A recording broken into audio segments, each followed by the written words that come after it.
I now go by the name of Daytona, Jackie Daytona. And I'll tell you something. Jackie Daytona's life, it ain't so bad. Not bad at all. Oh, Lee. Football. Can't escape this bullshit.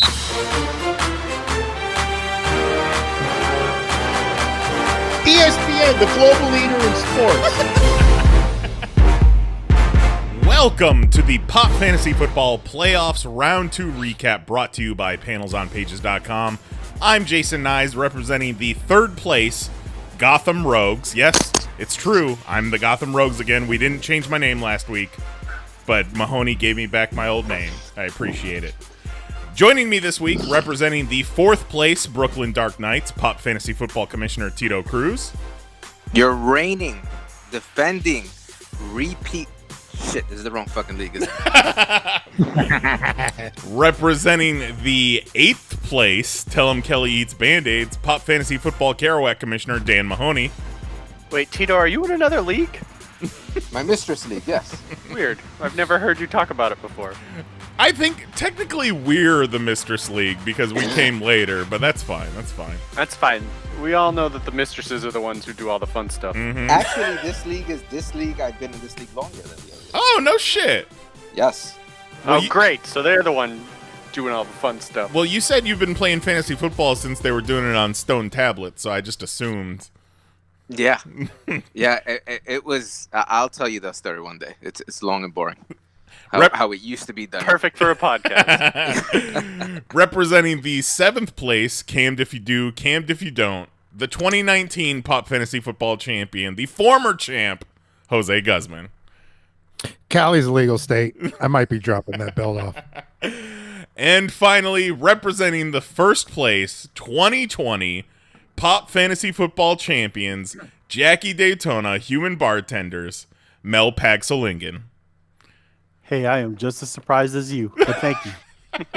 Hey Mel, did he nail the last name this time? He did. I tell you what, before we went live, I was going Pagsolingen, Pagsolingen, Pagsolingen, Pagsolingen. That was his last half hour.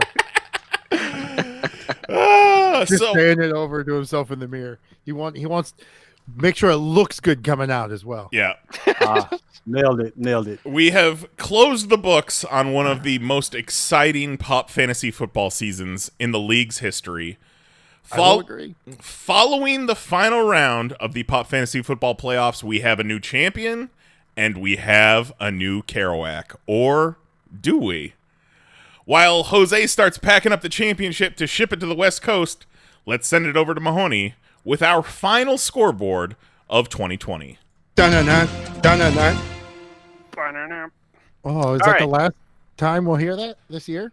I mean, we haven't really discussed what we're doing next week, but we might have to pull it out next week somehow. Yeah. Somehow, how? People love when you just whip it out. All right, let's go through the games that didn't matter first. Yeah, and then we'll talk about the ones that do matter. Where do we want to start? Yeah. We want to talk about all the different games. Let's talk about you and Tito.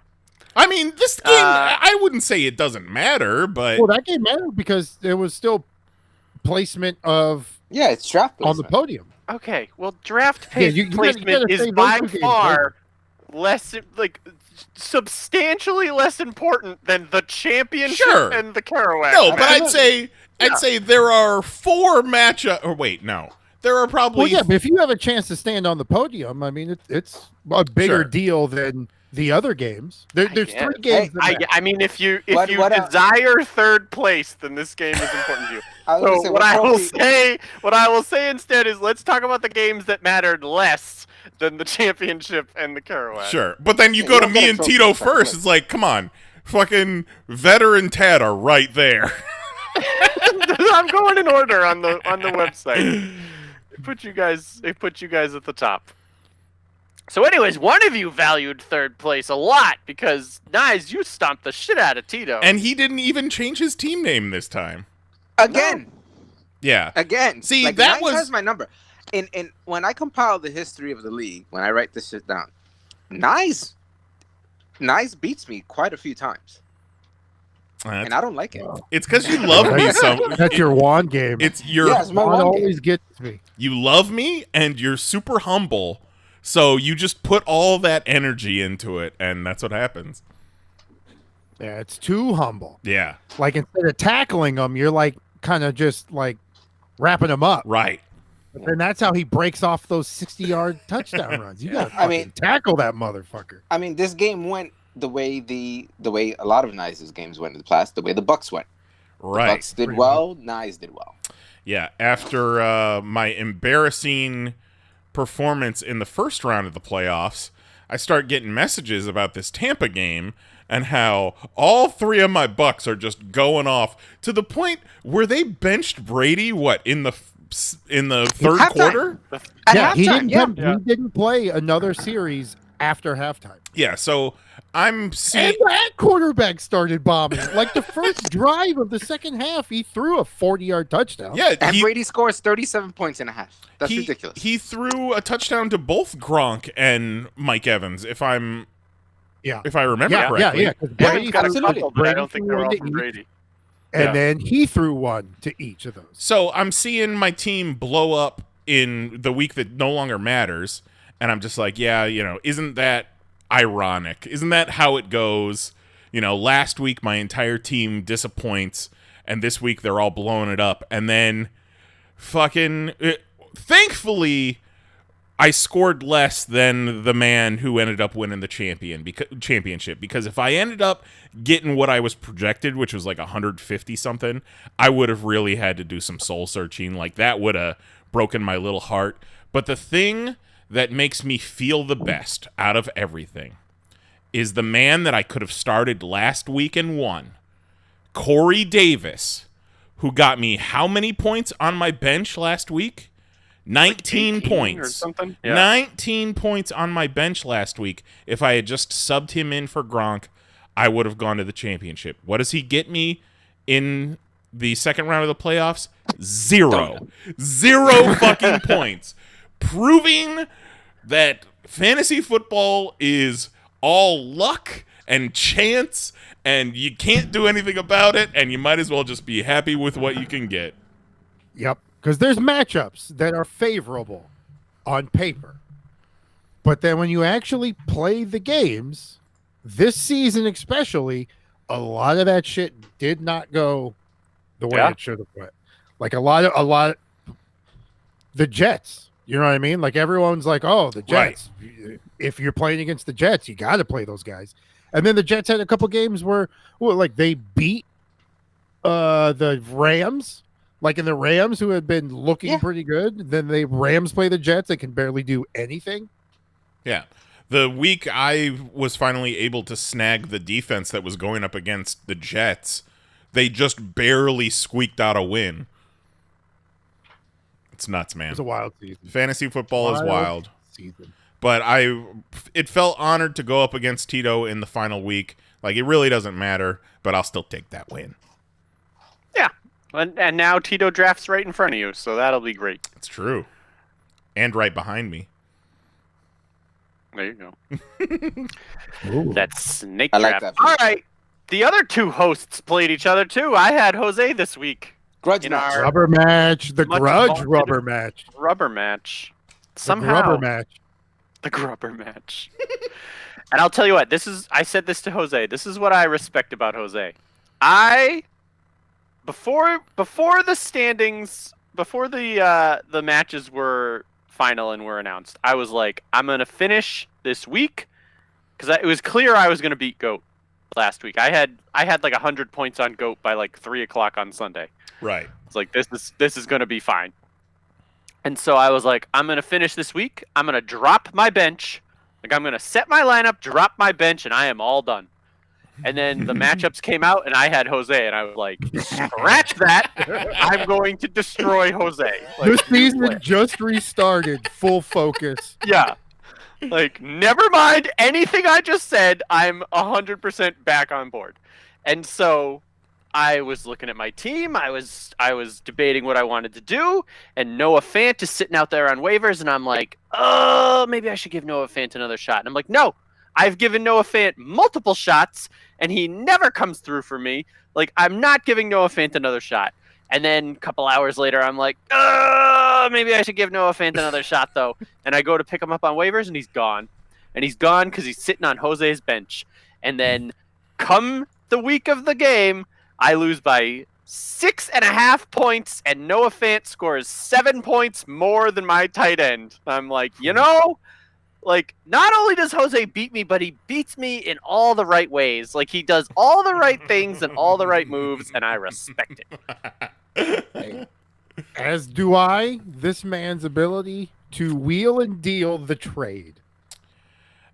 I don't understand how, after last week, you both were playing mind games with each other. Mahoney Jose picked up Michael Thomas, Mahoney picked up Cam Newton, and somehow Cam Newton ended up back on Jose's bench. Well, no, I had Cam Newton like 3 weeks ago. I thought you had. I wasn't playing Cam Newton. Cam Newton got him a 20-point game, I believe. He actually played Newton one of the games. Newton did good. See, I guess I didn't realize that. But are you? Yeah, Mahoney had Cam going into the final week.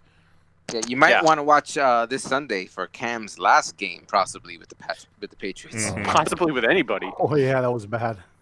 Unless he switches the running back. Yeah, Jose picked up Michael Thomas because he had Michael Thomas last year and he wanted him to come home. So I went out and got Greg Zuerlein because I had him last year and wanted him to come home. And he gave me 13 points. Him this year. Oh, did you? Yeah, I drafted Zuerlein. Also, I went and looked.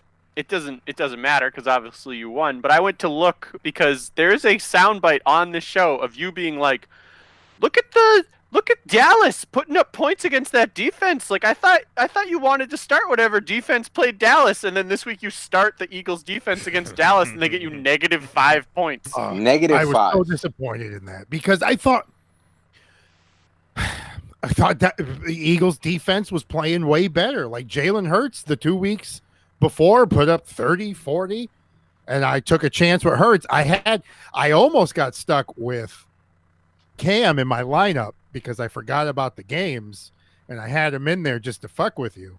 And then I was like, oh shit, let me I double checked so many times to make sure I had no one going Thursday. Because at one point I even put Michael Thomas in the lineup. I didn't even see that. And I was like, oh my God, if I get stuck with fucking Michael Thomas in the lineup. And both you guys left quite a few points on the bench. Yeah. Well, okay, but mine was because Green Bay decided their backup running back was their primary running back. Because they were blowing them out. So they said, hey, you want to get some run? Here you go. Yeah. Because they didn't want to hurt. They don't want It to hurt was the backup too. The other dude. Aaron Jones, yeah. Third He string put running like back, 24.5 points. 120 and a touchdown. Nonsense. Wild. That was a wild game. Just snow fucking everywhere. Yeah, and we'll get into the snow when we talk about Mel's game a little bit. But it was a respectable matchup. We me and Mahoney usually go pretty hard at each other all year long, but it's because we know both of us could stop each other from making it to the Super Bowl and really enjoy it. And you can both make each other better. That's right. Every time I looked at this game, I on Monday, because our game came down to the Monday night game. Yeah. Every time I looked, it was like, Jose is going to win 70% sure. And then I was like, oh, okay, that sucks. And then I'd look again like 20 minutes later and be like, you're going to win 70% sure. I'm like, okay, all right, cool. And then I'd check back 20, and it's like, no, Jose is going to win. And every single time I looked at my phone, it was back and forth between which prediction it was going to be. And by the end of it, when, Green Bay decided that other guy was their running back, I was like, okay, well, this is not going to work out well for me. Yeah, because I looked at one point, and Tannehill was not doing good. Yep. And I was like, okay, cool. And then I looked, and then his points went up. I was like, oh, shit. And then his points went down, and then his points went back up, and then his points went back down because he kept alternating like touchdown to interception and fumble. Yep. And then he'd throw for a big gain and then throw an interception. He had like 3 interceptions that game. Yeah, I mean, it was a shitty game to have a quarter. I went out to be like, maybe I need a different quarterback, but I couldn't get a different quarterback because somebody had every quarterback in the league on their lineup. and I played the best one who got 19 did. points. Like Herbert Yeah. got 18, and Cam did not. Yeah. I I was kind of giving the eyes to Baker Mayfield until every single member of the Cleveland receiving corps was out. Yeah. And I was So I'm like, sure- no thanks. I'm sure Jose was expecting a big game from Hunt after that. And for some Man, reason, I've the been Jets saying that decided to every show week. up and play. Yeah, exactly. You see what I mean? Like Hunt versus the Jets. With no receiver. I'll take that. Like, Yeah. because I was hoping best case was I'm in the Super Bowl with that matchup. You know what I mean? I'm always thinking like, what are the last 2 weeks? Yeah. Or the first round and the championship. So if I'm in the championship, Hunt versus the Jets, I'll take that matchup. Yep. But it did not work out. I Either know. way, I didn't make Hunt the versus playoffs. the I didn't Jets, get the and their top four receivers are out. Yeah. Like, he Chubb should had have a good scored game, though. every point. I picked the wrong one. I thought Kareem Hunt would do that more often. Yeah. Yeah. Well, Too many gut calls for me this year. I learned that lesson pretty Too hard. many. I made Too many. a lot of heart. Jose, would you say you had too many risky picks? No? Well, not so much risky, just more heartfelt. I don't think you had anybody too risky. I think Antonio Brown was a outside Yeah, chance, yeah. risky pick there, but he got you 11 points this week, so go figure. But again, I was I'm not sure there's expecting- anybody on the Bucks who didn't score 11 points in fantasy this week. So Yeah, no shit. Yeah, the D put up points. Like everyone, if you put on a Bucks uniform, you put up 10. Yeah, I think Yeah. Bruce Arians put up 26. Oh, all right. Let's talk about Vetter and Tad. So Tad changed his name a couple weeks back to "We're Going Down Swinging," and his arms must be exhausted because he has lost every game since. He's like the dude from Get Out, just in the sunken place, just continuing to go down. He swung so hard he started to fly. Yeah. Yeah. Tad lost his game after Kamara scored 53.5 points. Yeah. Oh, No yeah. shit. Kamara, 6 touchdowns. Are you fucking kidding me? And that tied the record. He doesn't even have the record. All he did was tie it. Absolutely ridiculous. 53.5 fantasy points for him. 39 out of Josh Allen. Like, that's it. That's practically what Tad scored out of 2 guys. Like, ridiculous. And then Tad, of course, suffering still with Kyler Murray, who he cursed. Yeah. He may never be the same player, and he can point all of it back to one tweet from Mr. Thatcher E. Cleveland. Yeah, like we all like to point out specific players and be like, hey, you're ruining my game, you're ruining my season, Christian McCaffrey, so on and so forth. But I think in this case, Kyler Murray needs to hunt Tad down and tell him about his ass. Like, did you send this fucking tweet? Is this you? You don't fucking say this shit. Yep. Don't It show my hasn't been- stats. Hasn't been the same since. 14 fantasy points this week. Kyler Murray's like, lose my number. Yeah, absolutely. It's like, let somebody else draft me next year. So Vetter comes out on top, 154 to 113. Vetter with the high score this week. Yeah, that's wild. Not that it mattered, Vetter. Yeah, wouldn't you kind of have liked that 53.5 points from Kamara to have been spread out amongst like the last 5 weeks? Yeah. Yeah, give me an extra 10 points a week, and that would have changed his season. Yeah. Absolutely. Absolutely. Much. Yeah, let's Absolutely. allocate. What was that, Mel? Definitely. I said let's allocate it evenly. Let me get those. Things. Yeah. All right. Our closest game of the week, a battle of attrition over here. We had Mary and Kelly. Yep, the love of my life and my wife. Yep. It's a joke. It's a joke. Mary went ahead and spotted Kelly a flex spot because she had Jarvis Landry in there. Jarvis Landry, one of the Cleveland receivers, decided to get COVID and wasn't going to play. Yeah, we had a busy weekend, so she wasn't really, she was out of the running, so she wasn't really paying attention to her squad, and she realized that a little too late. That's fine.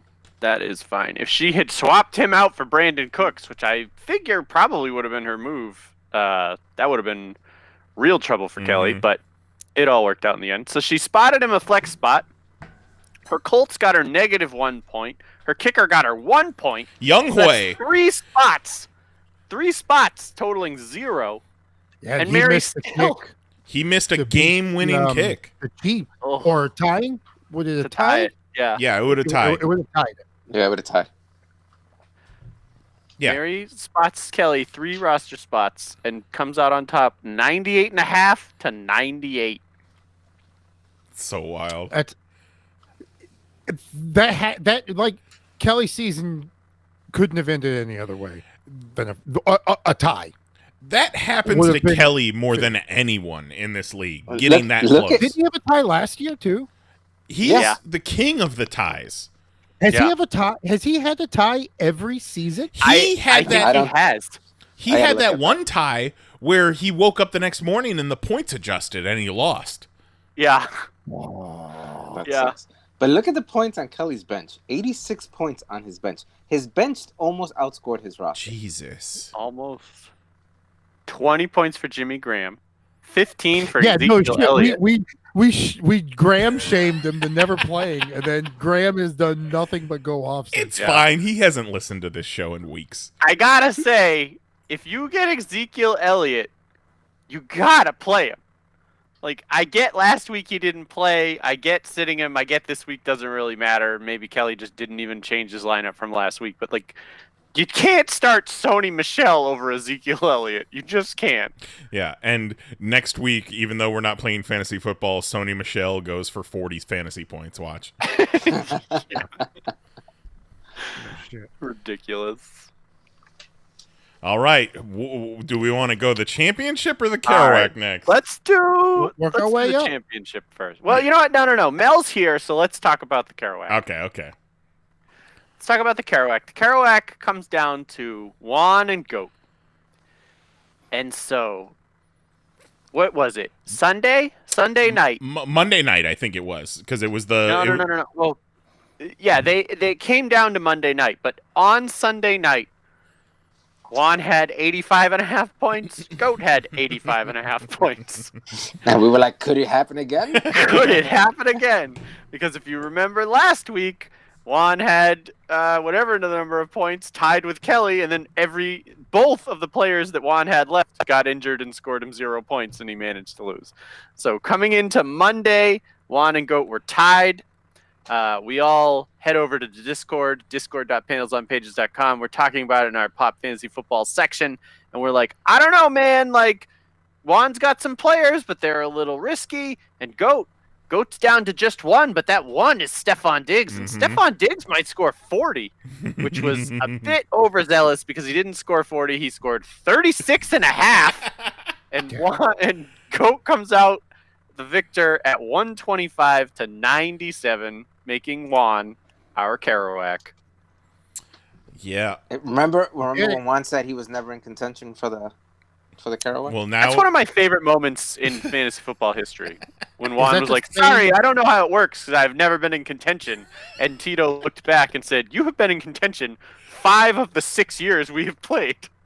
Yeah. Imagine if that was the same week Tad sent out the text. Like, that whole week was just anything said that week came to happen. Just fate crimes all over the country. Like, Juan, if not for Gino, who won the Kerouac 3 years in a row, Juan would probably be a multi-time Kerouac winner. Like, I'm interested in how many times Juan didn't win the Kerouac because he played Gino, who didn't set a lineup that week, you know? Or any week. Yeah. Well, good news for Juan. I have a feeling I have a good feeling, Juan, that you're not going to win the Kerouac again. I'm putting that out there into the world. Let's see. Let's see what happens. Probably not. I'm sure he will not win the Kerouac next year. All right. The championship game. Now, before the championship game, one member had himself a little incident, got himself in a spot where he could maybe be due for some sympathy, was kind of hurting, down on his luck, and then Mel was like, I don't give a shit, and just finished him right off.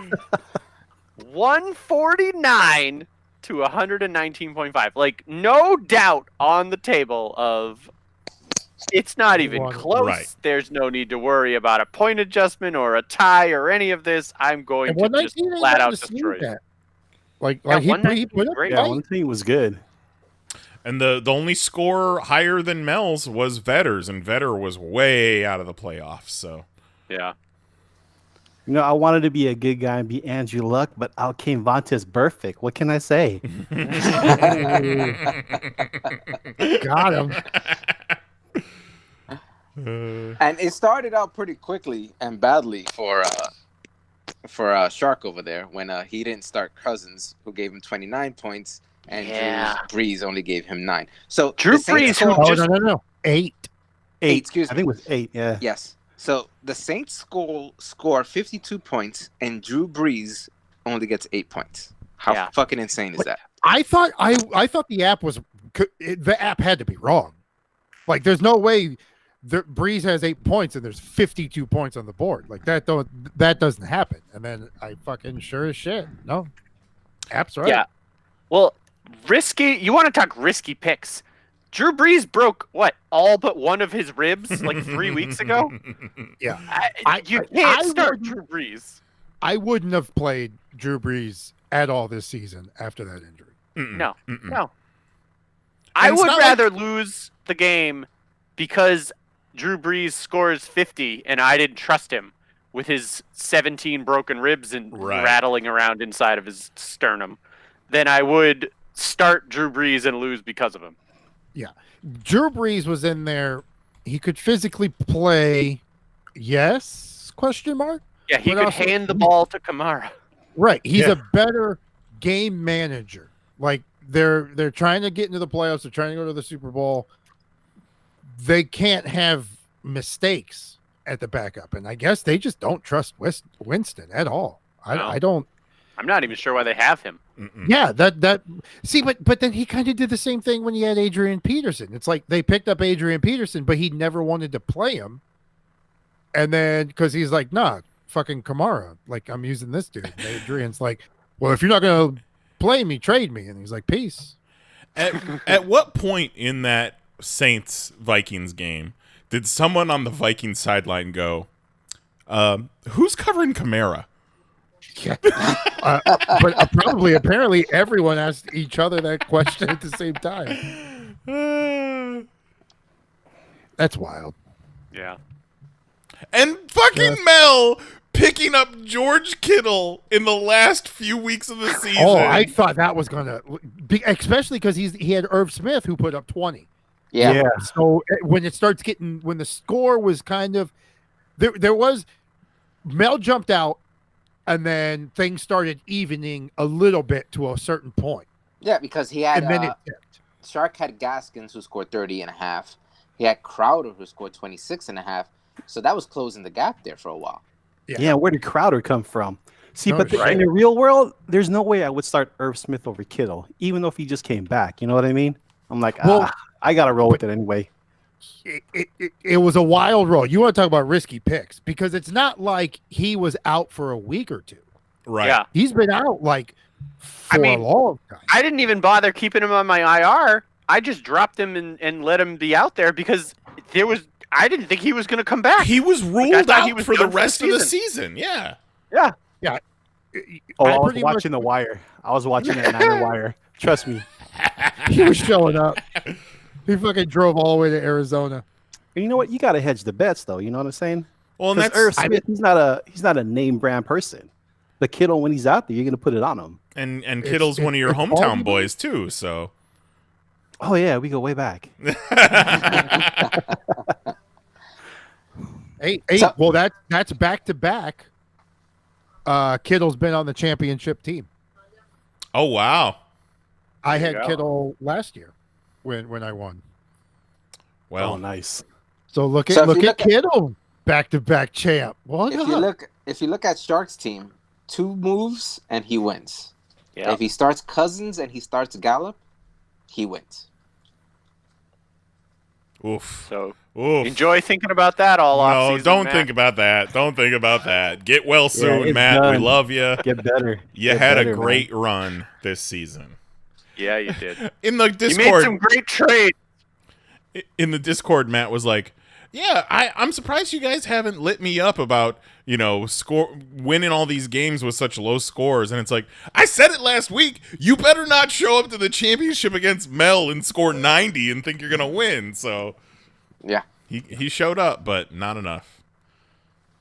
Yeah, because we all said it last week too. Like, if Mel's team shows up and puts up the points that they've been putting up, he'll win. And almost everyone, we had a Yuck and Hopkins didn't put up double digits. Which Hopkins, I mean, you're not going to not play Hopkins though. So you have to play Hopkins. Oh yeah, absolutely. You're playing Hopkins no matter what. But Kyler Murray, his issues, kind of makes Hopkins. Yeah, shit rolls could downhill. Could be a good game, could be a bad game. Yeah, but he didn't get hurt till like the 4th quarter, right? Murray, Kyler Murray got hurt a couple weeks ago. He hurt that shoulder a couple weeks ago, though. Like, he hasn't been the same since he hurt that shoulder. And he's had like spikes of numbers, but he has not been consistently crushing it like he was all season before that shoulder injury. Well, congrats to Mel, the 2020 Pop Fantasy Football Champion. Mel's Jackie Mel. Daytona Human Bartenders. Thank you. What a season. I dig the intro. That was a nice one. You really hang your hat on this one. What a season to win. Like, our best season yet, and you're the champ. So congrats on that. Well, it was a wild one. Now that we know who was number 1, let's take a look at the final standings. Tito's got them. So let's do that right now.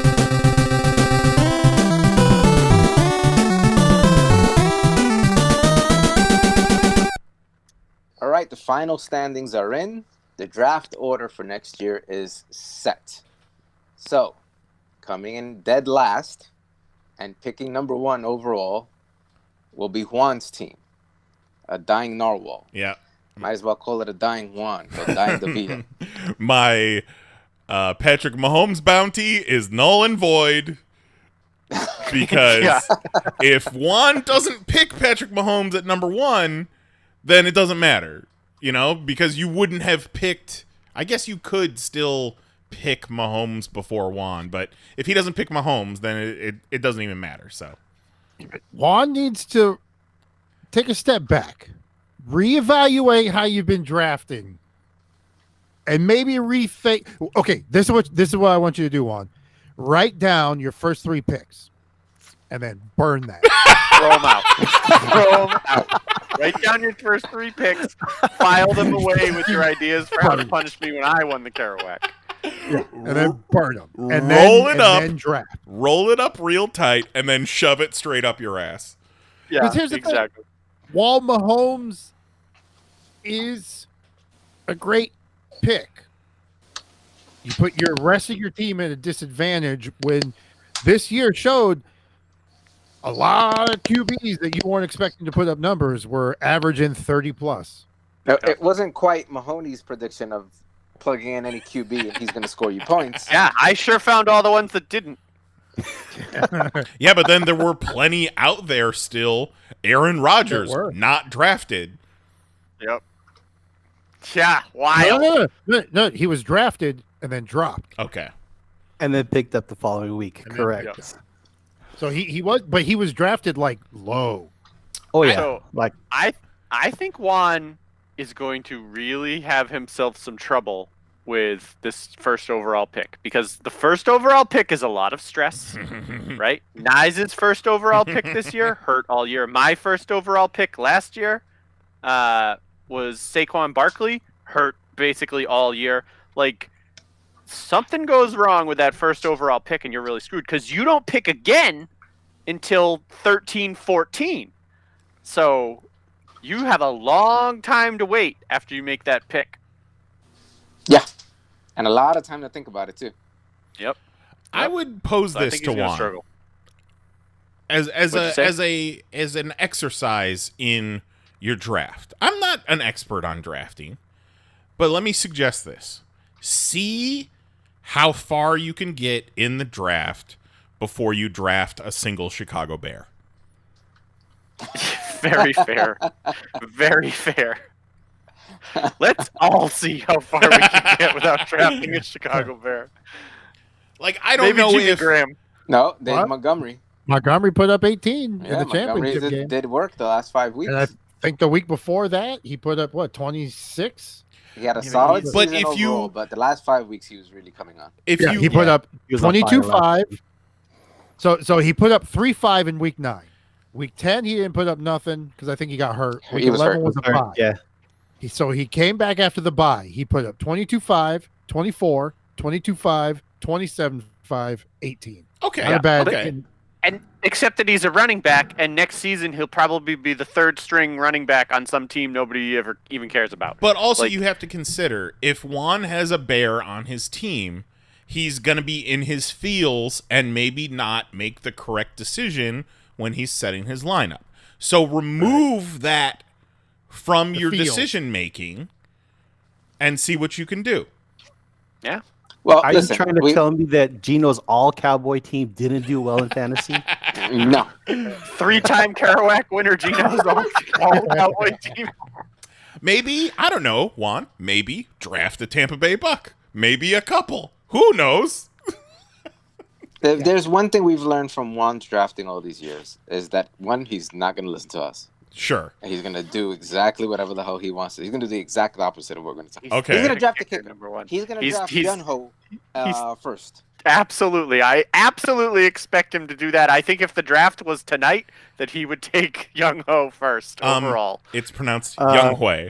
Young Way. Young Thank Hui. you. Young Hui. I say it like Django. And then drafting right behind Juan is Goat, so Go. better watch your ass. So that's a solid pick. I know Goat's going to go pretty much bored. He's going to get a good pick there. He's then, probably going to get Derrick Henry. Yeah, no shit. That might very well be. Third I is think he Kelly. goes higher. Kelly's coming in at third. So the player with the best haircut or So- a suit. Got it. So Kelly's going to draft the player that he's going to eventually trade to Mahoney in week 4 or 5. Kelly, let's talk. I'll let you know who I want. Mary's drafting 4th. And right behind Mary is our own Mahoney. So that's going to be fun. You guys going back and forth. Oh, wait. So it's Mary, Mahoney, and Jose Yep. in that order. So it seems like, well, two years in a row, obviously, you guys draft back-to-back to each other. Yeah. Yeah. I kind of love drafting right in front of Jose. I bet you don't like drafting right after him. I sure wouldn't enjoy drafting right after him. You going to, though. So Okay. drafting 7th is going to be Tad. 8th, followed by Vetter at 8th. I'll be drafting 9th. Ny's 10th. Matt is 11, and obviously Mel drafting last, being our champion. He'll be drafting the 12th spot. But we got that Running snake back, draft. back to back. Those back-to-back picks are real nice. Oh, yeah. Get that Axl Rose on. Did we want to look at any of the specific, like, points for, points against? Man, it is all Well, over the place. If you look at one little thing they put here that I didn't see previously is that the last column, point differential. Huh. So they average your points for per game and your points against per game throughout the whole season. Wow. Oh. Yikes. And it's not surprising, Juan had the biggest deficit in points, so he would come in under 20.4 points a game he was averaging. And I was on the opposite end, as good as that did me, at 24.6 points. And nobody else even close to either of you. Nope. And I was second in points. Listen, goes to show you, you can score all the points in the world. If you don't score the points when they count, Right. doesn't mean shit. Yeah. I finished third, but I ended up with the 7th most points. I finished so low, and apparently I'm like second for average points per game. Second in points for the season, but everything was like spikes. Too many spikes. Yeah, you played your points for per game was 107.8. Your points against per game was 108.2. A difference of negative 0.4. So you were playing people at their best. You were playing people when they were scoring points against you. Yeah. I just tickle them the right way. See, I wish they had this broken down by halves because, as we remember, I started 0-6. I finished 6-8. So I started 0-6 and then went 6-2 the second half of the season. And I get that that's not exactly a half, but you know what I'm saying. I bet you could plug some numbers into an Excel spreadsheet and get all the info you want. Right? Wild. All right, so if we got nothing more to say about those final standings, let us head into the 2-minute warning. 2-minute warning. All right, final thoughts on this season from Commissioner Tito. Again, I always thank you guys for your participation and coming through. I know this started out as a thing that I genuinely really enjoy doing, and most of you guys still, like Kelly still doesn't watch football. Kelly's going to delete the app tomorrow. He already deleted it. If he hasn't already. But I appreciate that everybody participates and shows up. And this, if anything, this year showed you, don't give up. Don't give up. Mahoney was 0-6, was in it till, what was it, the second to last week? Third to last week of the season? Week 13, 12 or 13. So if you play your cards right, if you do what you're supposed to do a little homework, you can get right back into this. And also there's nobody... Have a rabbit's foot up your ass, too, while you're at it. Yeah, there's nobody running away with anything. All right, so another small thing, start thinking about what rule changes you want for next season. I see already some people putting it in the Discord. Continue to put it in the Discord, and we'll start talking about that shortly. Yes. Yeah, man, like, I started the season as the Kerouac, last place from last season. The first half of the season, I was last place in my division and ended the regular season in first place. So you can do it. If I can do it, I'm an imbecile. You can do it. I could change. You can change. I could change. All right. Anything is possible. All right, former champion Jose, what do you think? Final thoughts. You getting one last good look at Goldie over there? What a why? Well, yeah. When do I get to send this out? Tomorrow. Your flight's tomorrow at 6 a.m. All right, I'll be there. All right, I'll set up a room for you. I'm gonna take one last victory lap with the belt. We're gonna do a little farewell tour. It was a wild season, man. A lot of great games. Again, what Tito said, like the interaction is always great. Yeah. I hate being in a league where like halfway through, there's like 4 teams that they're obviously not paying attention to anything. Right. They're not making moves. They're not making trades. They're leaving people in their lineup that are on bye weeks, just not there. So it's always fun when everyone's involved, and I love shit talking. Sometimes it bites me in the ass, but and what a great diversion! What a great diversion from just this trash fire of a year that we've been able to take these last 17 weeks and at least spend some time of it on stupid ass fantasy football. What a blessing! See, A season we thought we'd never see. That's right. All right, you guys ready for the NBA draft tomorrow? No. Jose did find a Japanese football league. I was about to say, I thought we were going to do Japanese football. Oh, we can do both back-to-back drafts, baby. Oh my god. I was so excited for this season to be over because it's like, oh, I only have to produce one podcast a week now. Great. I can take a little break. But then it's like, all right, let's do fantasy basketball and Japanese fantasy football. I would be so excited to do Japanese fantasy football. Well, I mean, I basically do Japanese fantasy football right now. I don't know who any of these people are. Do they have a Japanese football red zone? It would be a miracle if we could pronounce like half of our team's names correctly. And it's cool because we would all start on the same level. Yeah. None of us would have an advantage because, like Tito, who's been watching football his whole life and knows who these people are, as opposed to someone like Kelly, who he's reading the names of his team members for the first time as they're playing for him in week 1. Yep. All right, so we went from the former champion. Let's go to the current champion, the reigning champ, Mel. Final thoughts on 2020 Pop Fantasy Football. So, do I need to hit that belt with a blue light, or it's all good? I would get some bleach, some Windex. I'd say the worst, it smells like weed. No. I would say at the very least it smells like weed. Yeah. It's been hanging. You know what I mean? It's been hanging nice and proud. I never wore it during intercourse. Don't worry. Well, that's a relief. No names wouldn't go for it. Come on, once. You weren't doing it, Jose, and just holding it over her head while you're thrusting. Call me the champ. I learned pretty early the first time I was the champion. The ladies don't really like that when you flaunt the belt in their face. My fun with the belt ended real soon. I had to go to another country to be able to carry the belt around with me in public. Yeah, if that belt survived India. It sure did. It can survive it. WWE.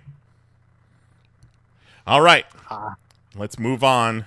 Final thoughts from the Kerouac Commissioner Mahoney. All right.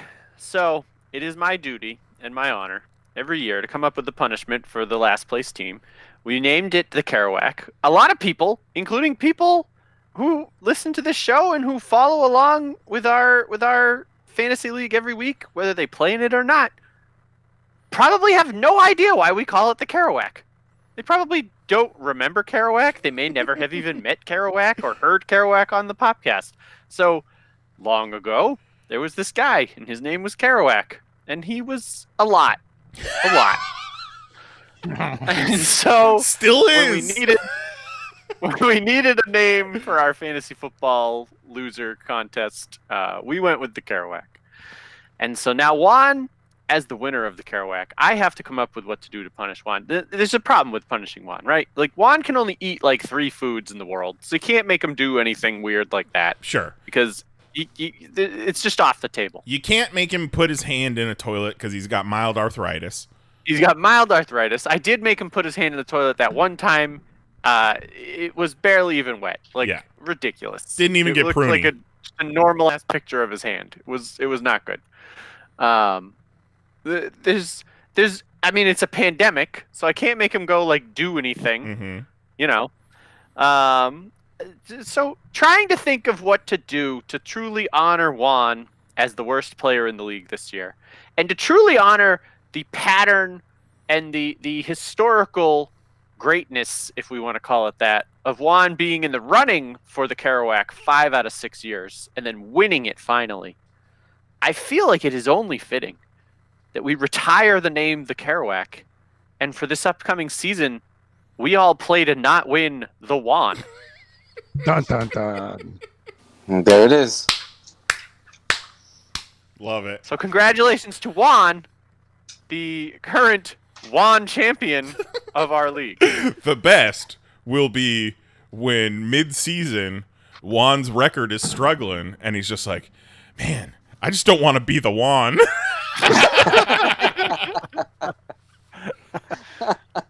You and me both, brother. You and me both. But you know what? New meaning. It takes a completely different meaning to say that you won the Juan. We love you though, Juan. Keep it up. Keep not smoking cigarettes. Keep on keeping on. We appreciate you and we support you, but you are the biggest loser this year. Yeah, let me tell you this. You smoke a cigarette, and I reserve the right to change your punishment into something way worse. That's right. Make you put your whole body in a toilet. I'm sure there's a septic tank somewhere in Florida that he could dive into. Yeah. Oh, my God. Yikes. All right, well, you might think that this is the last episode of Pop Fantasy Football for this year, but it's not. We're going to be back next week to do a final recap wrap-up show. It was Tito's idea. Next week, we are going to do the 2020 Pop Fantasy Football Awards. We've got a bunch of categories we've been brainstorming. We've got some ideas. So come back next week. We'll wrap this one up in a nice tight bow. Everyone will leave with an award of some sort, I'm sure. And then we can look forward to next season. We'll also talk about some rule changes. Correct, Tito? Is that the plan? That's the plan. All right. We'll discuss it on the Discord. Everybody as a group can discuss it on the Discord, and then we'll bring it to the show next week. Wonderful. All right, well, let's finish it up. Make sure to download Pop Fantasy Football and the Panels on Pages podcast on your favorite podcast app. Leave us a review. Be sure to smash that like button and subscribe to Panels on Pages on YouTube at youtube.com/panelsonpages. Watch Pop Fantasy Football live every week and chat with us in real time, just like Kristen did this week. Kristen says, congrats, Mel. So congrats, Mel. Thanks, Kristen. Lovely. And then be sure to listen to the Panels on Pages podcast live every Tuesday at 10 p.m. Eastern, except for this week and last week. Last week we did the Jack Frost commentary. This week we did the Pop Jeopardy 2020 edition, which Mel listened to with his wife. What a brave man. I did. She enjoyed it. Oh, that's great. I can only imagine, like, my parents don't even listen to my podcast. So whenever someone brings their family member into the fold, even if it's just for an episode, I appreciate it.